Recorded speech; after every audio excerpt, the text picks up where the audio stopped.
reasons, right? Because there's not many trades available. Golden State Warriors. Not right now. I No. think you got to play it Yeah. out.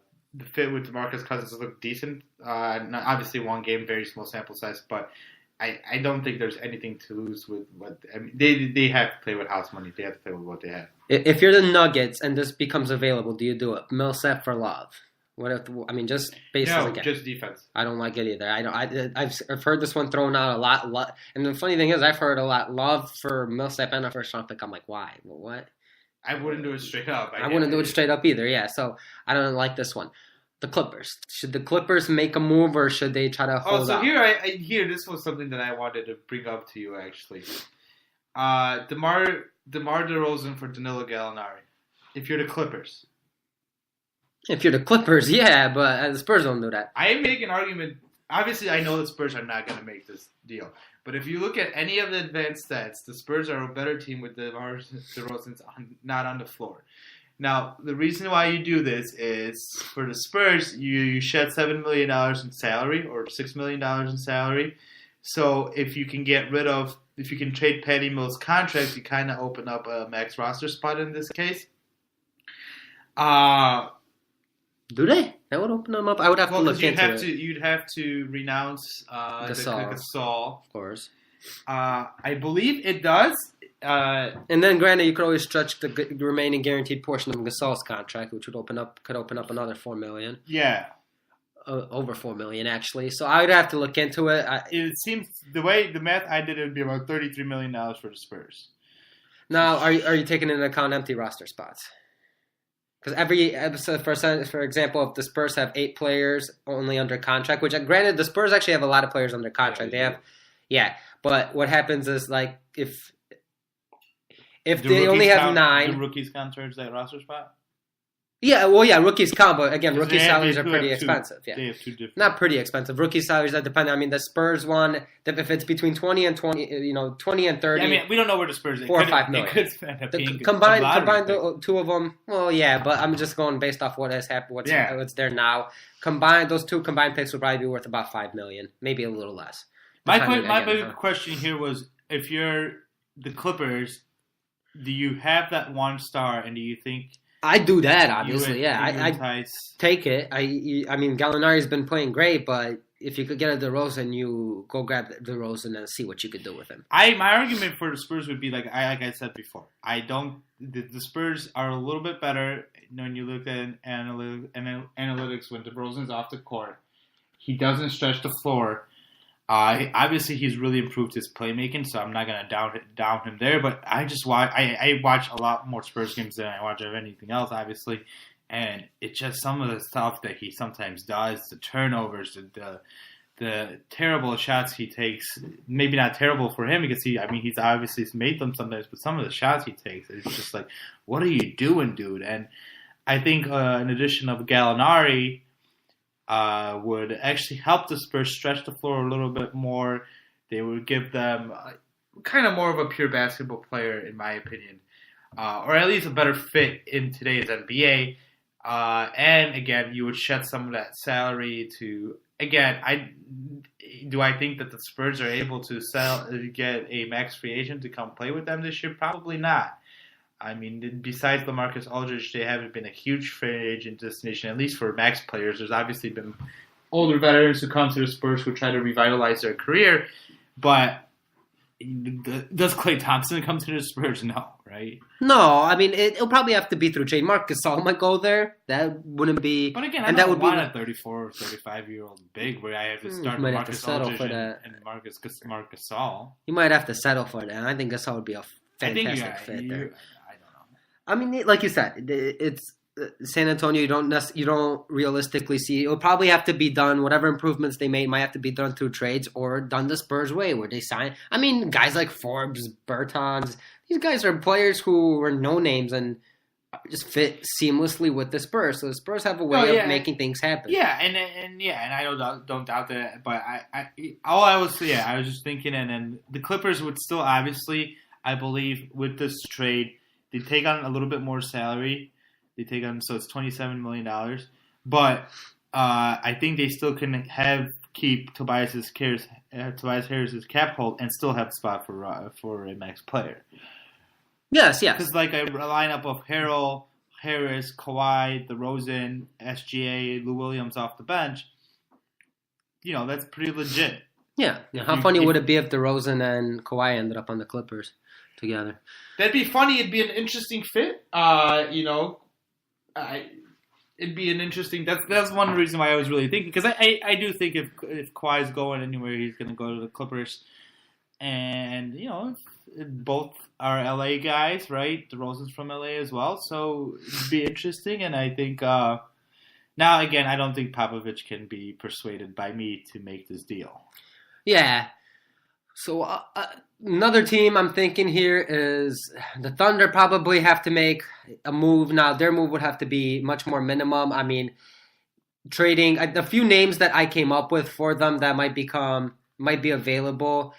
And granted, the only 3 trade chips right now are Abrinas, Patterson, and Ferguson. All 3 of them struggling pretty mightily. Ferguson's been playing pretty decent actually as of late, but he's 20 years old. He's a rookie. He might have to be included. He might have to be the center of a trade if Oklahoma's willing to make a trade. And I'm not sure how their fans would feel about it, but the couple names I came up with that would make sense are Iman Shumpert and Alec Burks from Cleveland. Now, with Cleveland, you could probably try to pick up Rodney Hood as well alongside Alec Burks. Rodney Hood would have to approve a trade in this situation. David Nwaba might be another option that you try to pick up if you're giving up Ferguson. Patterson's got I believe it's a team option for next year and worth at about $6 million. I'm assuming he will accept it with how bad he's been playing. So any team taking him on would have to take that on as well. But yeah, Shumpert or Alec Burks, just give him another shooter there in Oklahoma City. Have any opinions or no? If you're giving up Terrence Ferguson, I don't think it's worth it. I mean, he's really improved his game. If you look at his... Okay, let me rephrase that. He's improved his game a little bit over the last few games. He's shooting a little bit better. He's being a little bit more consistent. I mean, he had that game where he hit 7 threes against the Spurs, 7 for 10. Now, obviously, again, it's another small stat line, but then he went 6 for 12 against the Lakers a couple days ago. He's a decent defensive player, so I don't want to give up Ferguson for these names that you brought up, Nwaba or J.R. Smith. No J.R. Smith. No. All right, so I think Oklahoma City, it's obvious. I mean, they've made good trades in the past, right? The Paul George trade or whatever, but now they're in a position where you're kind of stuck with the roster you have. Not necessarily a bad thing, but to make a trade to put you over the top, it just seems rather impossible to me. Yeah, I definitely. I mean, you're not going to make a trade to go over the top. Their roster is way. Well, I should say their cap situation is just way too strained for them to realistically, all the players making money are valuable pieces that they're not trading away. I know a lot of people are saying Kevin Love. I dislike that. I don't want Kevin.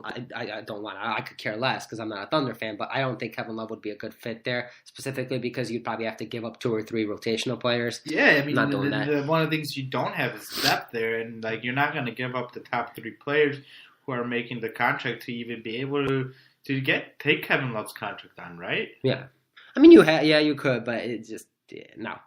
Andre Robertson, Jeremy Grant would have to be involved. I mean, potentially a Schroeder. Well, already you say no.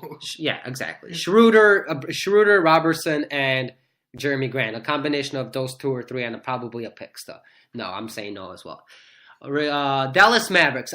Here's the one thing I don't understand. Similarly, I know we talked about this a little earlier. With Dallas, yes, obviously Luka Doncic is who he is. He's a fantastic player. He will be a fantastic player. They're trying to trade DSJ. They're trying, from all reports, they're trying to win now. They're trying to make the playoffs.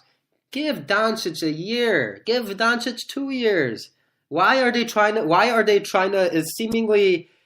Wouldn't a full tank job be the smartest thing and keep that top 5 protected pick? I'm not gonna say a full tank job. There won't be a full tank job because Doncic is playing too well, and there's too many bad teams, especially now that there are that many bad teams. But like at the start of the season, like obviously you give Doncic the ball, but you keep the Harrison Barnes, he has an injury here or there. Because I don't think that the Dallas Mavericks, they made this really good. I think the trade they made was smart. They took the best player out of the draft, in my opinion. Person was going to be the star of your future, but you have almost no options afterwards. I mean, you consider Dennis Smith Jr. an asset, myself, and a lot of the NBA GMs don't. And then other than that, you have absolutely no assets. No one's trading for Harrison Barnes' contract. I mean, maybe. Well, I think they will, but it'll probably have to be like obviously an Otto Porter for Harrison Barnes swap would be very. I mean, I don't know reasonable. Why just do that, but. Well, because they get another good player and they get a year less of. Barnes is young, yeah. Yeah, and they get a year less of him on his contract, which is something huge for them. But like you don't have like obviously Doncic is what still 19 or is he 20 now? I believe he's still 19. He might be 20. You have plenty of years. To me, it would be kind of smart to see, you can't do it anymore. But a full tank would have been a smart move where you can keep that protect that pick that's top 5 protected, so you don't have to give up to the Hawks because now you don't even have that. It's nice. It's awesome to see Doncic play. It's awesome to see Doncic do what he's doing, but it's not much of a future in my opinion of what you can add unless you can sign somebody. Yeah, I disagree with the full tank, especially because it would still be risky. I mean, there's so many. There's so many bad teams, real bad teams, I should say. There's not so many bad teams. There's so many real bad teams relatively compared to other years.